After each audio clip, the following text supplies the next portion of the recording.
Ayan, si Edo po pala ang may gawa. Ayan, hello po sa ating lahat mga ka-Team LC. Kumusta?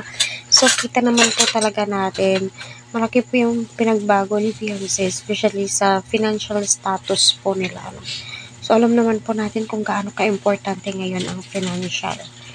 Diba? At yes, si Edo po ang may gawa ng lahat.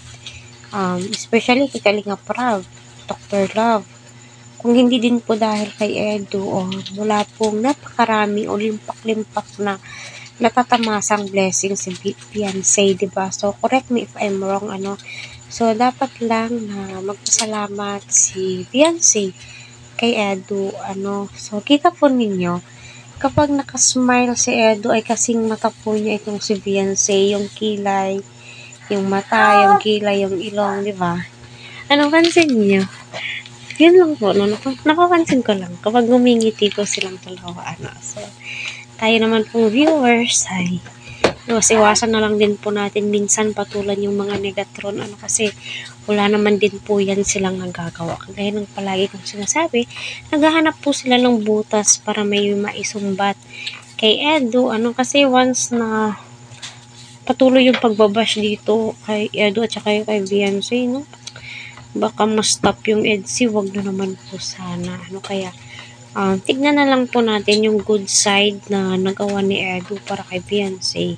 Especially, nagpasalamat nga po si Beyonce kay Edo, diba?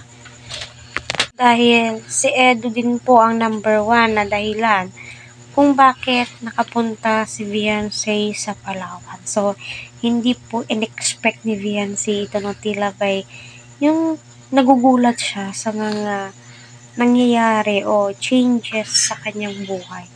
Kahit sino naman po talaga ay magugulat po talaga. Yung tipong hiniling mo na bahay, pero yung ibinigay sa'yo, sobra-sobra. So, ganyan po talaga yung mga taong pinagpapala, di ba?